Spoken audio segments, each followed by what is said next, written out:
So, now to move on to some really fun stuff, magic. One thing we really need to mention is that, unless the spell's description denotes otherwise, a spell requires you to chant mystic words, so you have to be able to speak, and you have to at least have one arm open to gesture. Which means you can't dual-wield shields for a mage. Which is pretty important, because I would dual-wield shields every day as a mage. Yeah, and really, if you're a battle mage, which you can do, I did make a pretty dumb sorcerer one time, back when they still had them. They did some balancing, thank God. But, a mage is not just a fighter with spells. Which is a big deal. It may seem like a minor thing. Oh, you need one hand. That's not that bad. It isn't that bad, but you can't, have a giant great sword of death and also cast Shocking Grasp every other turn. Which is a good thing. Yeah, very good thing. It just makes it so mages aren't plain old better. And let's move on to the next thing. Casting an armor. That's a debacle. This needs to be fixed. Although you can't dual-wield shields, you can wear full plate. As long as you have the proficiency for it. Pretty much casting an armor is if you have proficiency in the armor you're wearing, you can cast magic in it. Which, personally, I actually don't think it's as bad as Hammer Six here thinks. I do feel that, especially in some other areas, there's no penalties to wearing heavier armor, if you can do it. So you should just always try to get proficiency in heavier armor, and there should be penalties for it. But in this case, I don't think there needs to be some random 20% mischance. I agree with you there. Arcane Spell Failure chance is actually a pretty terrible mechanic, because rolling percentile die is not that fun. But there should be a distinct penalty for wearing armor if you're casting a spell. Otherwise, once again, we reach the issue of, although you can't dual-wield shields or be a mage with a sledgehammer of sexiness, you could still be a mage who has a tower shield and full plate, and just go marching into combat, and now that there is no opportunity attack rule for melee casting, you can just go right on in and poke people with your Shocking Grasp, no problem at all. That is a very good point. I do think there should be some sort of penalty, like simple as you have a -2 to the checks for all your spells. It's pretty simple to implement. Like the save DC is lower or something. Save DC is lower. I think that's an easy way to do it, and I think it would make it more flavorful and everything. But personally, my issue, which we'll talk a little more about later, is that there's not that much penalties to wearing heavy armor in other aspects. Like, you're not that much slower. Like, the difference between one armor and the next is like, oh, you get extra armor, but there's no other penalty? Yeah, it's just more expensive, and money doesn't matter at some point. So, I don't know. I feel like as a caster, as long as I would be sort of okay playing a caster with no penalty to casting an armor, but my penalty is, I have to move really slow, and since I'm a dude who can do range stuff, it's like, I can't really kite, etc., etc., etc. I would be sort of okay with that. I still prefer if there was some penalty to casting an armor, but as long as the armor severely hampers my movement, I can see that as enough of a penalty. Or incurs other negative effects, like penalties to strength and dex, that giving disadvantage to those checks would be a fantastic addition. Yeah. But, as of current, if you are a mage wearing full plate with a tower shield, you can kind of just march on into combat, no trouble at all. And the only penalty you actually get is that you had to gain proficiency at some point, and your movement speed is reduced by 5. Yes, only 5. Meaning if you're an elf wizard, an already good combination, you move as normal, get no penalties to wearing the armor, and are as tanky as your tank. Not to mention dwarves who don't have a penalty from heavy armor. There's a lot of things where it's just, there's no penalty. Alright. So, casting time, there is a major addition here, and we did say there's no minor actions. They sort of worked something in, but it's not really an action, it's a mechanic. And Swift it's spells. Very strange mechanic at that, too. We're going to read this out loud to you, just so you get it. A swift spell requires an utterance. As part of the same action used to cast a swift spell, you may take another action, but not an action that involves casting a spell or activating a magic item. So it's sort of that same 4E goal where they wanted to make mages able to, you know, do something and maybe heal or give a buff, but you can't cast two spells.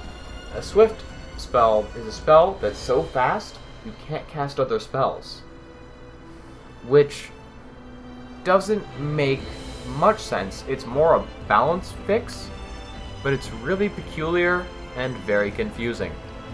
Okay, I'm going to play devil's advocate here, and I think I can imagine, so a swift spell is specifically like a prayer or something, like a short, like, mutterance to your god, not like I'm preparing this huge spell to blast you with, but like, may bring aid in my strength, some type of stuff. So a swift spell like that, if you're casting something, both your mouth and your arms are in use. Although, at the same time, you don't take all these actions all at once, necessarily. Although you don't take them all in blocks, like you don't move 30 feet and then attack and then cast your swift spell. I don't see the rationale of a player being able to cleave the orc's head off and pray to God, as opposed to throw a fireball at the orc and pray to God. Yeah, especially since you should be able to do it while moving. I really do agree with you. This is a weird implementation of it. And not only is it very strange, in the sense that, you know, what exactly makes it so special that you can't cast other spells, it's a very particular mechanic that only affects spells. So it's not that there are swift actions that can affect other things in the system. No, only a few spells have a very specific descriptor that makes it so you can cast them in a combat while still taking a standard, but not other spells, which is really strange and will confuse a lot of new players. Yeah, the more and more I look at it, the more and more gross I feel.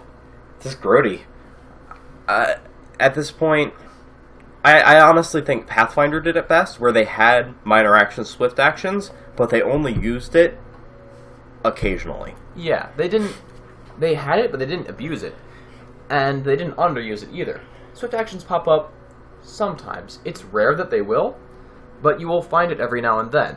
And they basically used it as a free action that you may only use once per round. It's not something you can do infinitely, but it's something you can do almost every round, but you can't mix and match a bunch of swift action spells. So let's say you have a really fast attack. You can't use it a dozen times in a turn, but you can add it into your selection of moves for that turn. Yeah, and generally, most people only got swift actions if they particularly went into a swift action. Yeah. If they chose a spell that happens to work on swift. It didn't have the 4E issue where every single turn had an extra action added in. It was that every now and then, Yeah. if you built a character who had swift actions, you might use them. So, after seeing something like swift spells, it really turns me towards sort of the Pathfinder side, where just have minor actions, just don't overuse them. Yeah, because it was a distinct problem where 4E overused them a lot, and although minor actions are an interesting and potentially very nice idea, if everyone uses them every single turn, you just increase game length. You don't actually achieve the goal of a minor action. Yeah, and next they mention longer casting times, and while this doesn't actually mean anything, it has a little bit of rules for, if someone interrupts during casting, you have to make a Constitution saving throw to continue casting the spell. What this does seem to indicate to me, that it might be that they're willing to have spells in combat even that last more than a single action. Although the sad part is, it's been a plague of many systems for a very long time. Modern and all the previous editions of D&D, as well as Pathfinder currently, spells either take Swift/Minor, Standard, Full Round, or way too long to use in combat. So it's a jump from either 6 seconds in a spell to either 60 seconds in a spell, or an hour for a spell, or 10 minutes for a spell. So there are some spells that are usable in combat, and those all take a short amount of time. The ones that are not all take a very long amount of time. There's no spells that take you a few turns in combat to prepare and get ready. Which is really lame, because honestly, a long time ago, I'm going to tell you a short little story. I played this game. Beautiful game. It's called Final Fantasy Tactics. In the original Final Fantasy Tactics, when you had a Black Mage, they had the coolest system ever. You would cast Lightning Bolt or Fire or whatever in an area, and you couldn't move it, but in 3 turns, the spell would go off. But it did so much damage. So you would have to... It was really interesting. You'd have to charge up your spell, you'd have to protect your mage while he's doing it, and you'd have to ensure that your enemies are still there. While I'm not necessarily advocating that they should have stuff like that where it targets an area and it happens 3 turns later, I think there's a lot of interesting things that happen if you have a spell that takes 2 rounds. Yeah, and we're of course not saying this should happen often, but even if there were just a handful of spells, those spells would suddenly become vastly more unique and interesting. You could have something that just deals damage and has no additional effects, but it takes 3 rounds to cast, and that adds so much more to the spell and so much more to using the spell, even if it is a boring thing by itself. It could just be deal 5d6 to target creature within 30 feet. That's boring by itself. Takes 3 rounds to cast, but is a level 1 spell. That makes it more exciting. So that the party has to guard you, and you yourself have to play smart.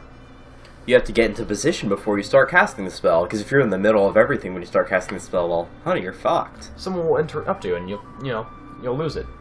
Yeah, and I don't think there should be anything that's like 4 or 5 rounds. What I believe is 1 to 3 rounds is optimal, because if you're making a player wait 4 rounds, that's too much. Yeah, that's boring as well. And honestly, that'd probably be the argument against what we're proposing, because they're like, oh, why would I want to just take a turn and waste a turn? You know, I won't make any decisions that turn. It's like, well, you had to make more decisions in the earlier turn because you're casting a spell that's freaking awesome. Yeah, and you're relying on your party to make more decisions as well. How can we protect the mage? Is it worth it to go and kill that weakened kobold, or should I stay back? Yeah. So, personally, I think that would be really incredible, and this gives me a little bit of hope. They haven't done it in the past 40 years. No one's done it in the past 40 years. Yeah, but we can pray. So, let's go into the concentration mechanic, because I did mention it. Yes. This is a fairly consistent mechanic in a lot of systems. It's good. It's just plain old good. It basically says that some spells make you need to focus when you're casting them and while you're maintaining them. Let's say if you have a wall of fire, you might need to think about the wall of fire to keep it up. And it's... So pretty much, you can, after you cast that wall of fire, you can do other things, but not another spell that requires a lot of concentration. You can't have 2 wall of fires up. You probably can't have a wall of fire and a wall of ice up. Since it's such an powerful spell, you can only maintain one of those types of spells at a time. And if something's distracting you, you have to make a check to make sure you can actually maintain it. Which means that, at DM's discretion, the DM might actually make you make checks for casting complex spells while you're maintaining another spell. So if you're casting something that, is complex illusion, maybe you have to make a very low DC Constitution save just to keep your wall of fire up because you're creating an elaborate construct. Which just seems like it adds a whole lot. A lot more decision making for mages, because wizards just are like, I'm going to do this cool thing and this cool thing. This really, even though they have a huge spellbook to work with, they have to choose, what am I doing at this time? Yeah, it's no longer just Ass Blast. Which I think is absolutely wonderful.